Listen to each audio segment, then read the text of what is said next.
जैसा कि भाई लोग हम लोगों ने अपने कर्ण वर्सेस अर्जुन वाले वीडियो में ये समझने का कोशिश किया था कि आखिर जो विजय और गांडीव में सबसे ज्यादा पावरफुल धनुष कौन सा है, लेकिन इसके बावजूद भी बहुत सारा कमेंट ऐसा आ रहा था कि भाई तूने पिनाक के बारे में सुना है, सारंग धनुष के बारे में सुना है। तो मुझे भी ऐसा लगा कि भाई चार धनुष को कंपेयर करना चाहिए जो कि सबसे पावरफुल माने जाते हैं, जैसे कि एक गांडीव, विजय, पिनाक और सारंग। लेकिन मुझे हंसी इस बात पे आ रहा था कि भाई देखो, जिसे गांडीव के बारे में पता है लेकिन उसे सारंग और पिनाक के बारे में नहीं पता है, तो उसने क्या जाना अर्जुन के बारे में और क्या जाना कर्ण के बारे में। पहले तो आप जिसको सपोर्ट करते हो उसके बारे में तो जान लो, और जो वो धनुष यूज करता है उसके इतिहास के बारे में जान लो। तो इसीलिए मैंने उस वीडियो में इन दोनों धनुष का जो है जिक्र नहीं किया था। तो मुझे ऐसा लगा कि जिसे गांडीव के बारे में पता है तो उसे इन दोनों धनुष के बारे में भी पता होगा। लेकिन कोई बात नहीं, गलतियां तो सबसे होती है। मैं तो यहाँ पे बैठा हूँ ना आप सभी को सब कुछ बताने के लिए। और भाई लोग, कुछ लोगों का ये भी गलत फहमी है कि भाई विजय धनुष को शिव भगवान ने नहीं यूज किया था, तो इसका भी हम लोग खंडन करेंगे। तो भाई प्लीज आप सभी लोग वीडियो को पूरा देखना।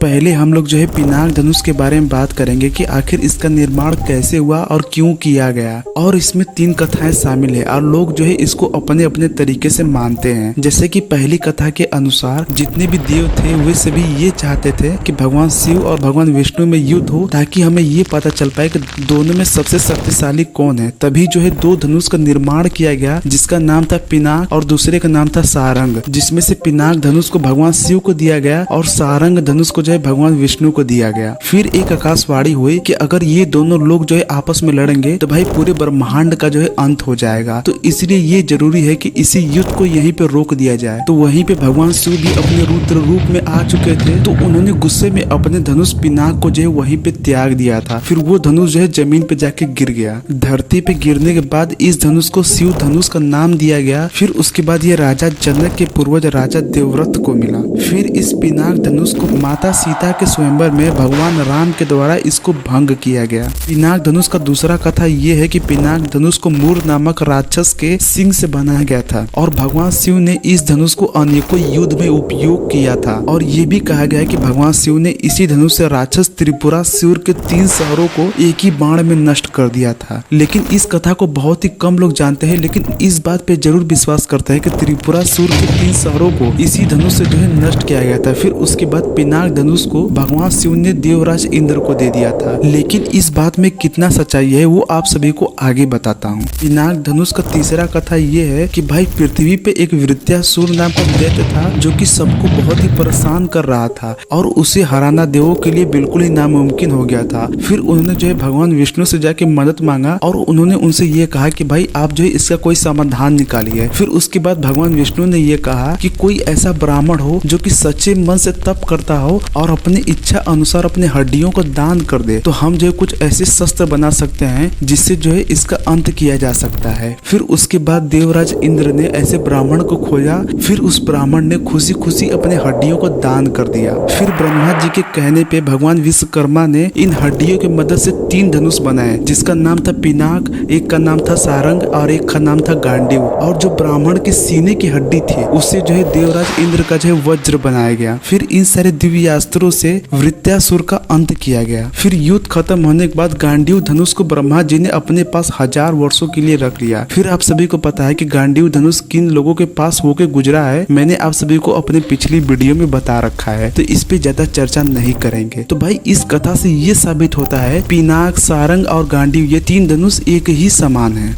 और हम लोग जो है अब सारंग धनुष के भी हिस्ट्री के बारे में जान लेते हैं। तो भाई पिनाक और सारंग का दोनों का हिस्ट्री एकदम बिल्कुल ही सेम है। तो जैसे कि भगवान विष्णु और भगवान शिव के बीच युद्ध होने वाला था, तो भाई दोनों ही बहुत ही क्रोधित थे। तो जब भगवान शिव ने पिनाक को त्याग दिया और यही सेम डिसीजन भगवान विष्णु ने भी अपने लिए लिया और भगवान विष्णु ने अपने धनुष सारंग को अपने परम भक्त ऋषि ऋचिक को दे दिया। फिर उसके बाद ऋषि ऋचिक ने इस धनुष को परशुराम को दे दिया। फिर उसके बाद जब माता सीता का स्वयंवर हो रहा था, भगवान श्री राम ने भगवान शिव का पिनाक धनुष को तोड़ दिया, तभी वहीं पे परशुराम जी आ गए। फिर भगवान परशुराम ने ये देखा कि शिव धनुष को किसी ने तोड़ दिया है, तो वो बहुत ही क्रोधित हुए। फिर जब उनका गुस्सा शांत हुआ तो उन्हें ये पता चला कि जो श्री राम है वही जो विष्णु के अवतार है। फिर उन्होंने सारंग धनुष को भगवान श्री राम को दे दिया। फिर भगवान श्री राम ने सारंग धनुष को वरुण देव को दे दिया। फिर महाभारत के खांडव दहन के दौरान सारंग धनुष को फिर से भगवान श्री कृष्ण को सौंप दिया गया। तो अब हम लोग जो है पिनाक धनुष और सारंग धनुष के पावर्स के बारे में जान लेते हैं कि आखिर ये कितने पावरफुल थे। तो जैसे कि हम सभी को पता है कि भाई गांडीव, पिनाक और सारंग ये तीनों धनुष एक ही विधि से बनाए गए हैं। जिस तत्व का इस्तेमाल किया गया है गांडीव धनुष को बनाने के लिए, उन्हीं तत्व का इस्तेमाल किया गया है इन दोनों धनुष को बनाने के लिए। तो अगर आपने गांडीव के पावर के बारे में जान लिया तो आपने जो है पिनाक और सारंग धनुष के भी पावर के बारे में जान लिया। तो अगर आप गांडीव धनुष के पावर के बारे में जानना चाहते हो तो आप जो मेरी कर्ण वर्सेस अर्जुन वाली वीडियो देख सकते हो। तो उसमें मैंने गांडीव धनुष के पावर के बारे में डिटेल में बात किया है। नहीं तो फिर मैं अगर वही चीज रिपीट करूंगा तो भाई आप लोग बोर हो जाओगे। तो इससे अच्छा है कि आप लोग जो वही वीडियो देख लो। तो भाई लोग अब हम लोगों को पिनाक धनुष के बारे में, सारंग धनुष के बारे में, गांडीव के बारे में, विजय के बारे में, इन चारों के बारे में पता हो चुका है। तो अब हम लोग जो है इन चारों को कंपेयर करना स्टार्ट कर सकते हैं। तो जैसा कि हम सभी को पता है कि जो गांडीव का पावर है वही पिनाक और सारंग का भी पावर है। तो यानी कि गांडीव से बेहतर धनुष कौन है? विजय। इसीलिए विजय धनुष जो है इन तीनों धनुष से ही बहुत ही बेहतर है। और हम सभी को ये भी पता है कि भाई लोग विजय धनुष हर धनुष से ही बेहतर है। जो खूबियां आपको विजय में देखने के लिए मिलेंगी वो खूबियां कहीं भी देखने के लिए आप सभी को नहीं मिलेंगी। और जैसा कि विजय धनुष के बारे में ये कहा गया है कि भाई इसे किसी भी अस्त्र या शस्त्र से खंडित नहीं किया जा सकता है। लेकिन हम लोगों ने पिनाक धनुष के बारे में सुना है कि उसे भगवान राम ने जो है खंडित कर दिया था। यानी कि गांडीव को और बाकी तीनों धनुष को खंडित किया जा सकता है, लेकिन विजय धनुष को खंडित नहीं किया जा सकता है। और अगर आप कर्ण और अर्जुन का 17वें दिन का युद्ध देखोगे तो आपको उसमें ये जानने को मिलेगा कर्ण ने अपने विजय धनुष से गांडीव का कई बार प्रत्यंचा काटा था। लेकिन हम सभी को ये भी पता है कि विजय धनुष की प्रत्यंचा को कोई भी काट नहीं सकता है। लेकिन हम लोग ये जानते हैं कि गांडीव, सारंग और पिनाक इन तीनों की प्रत्यंचा को काटा जा सकता है। तो यानी कि इस मामले में भी विजय धनुष इन सबसे आगे है।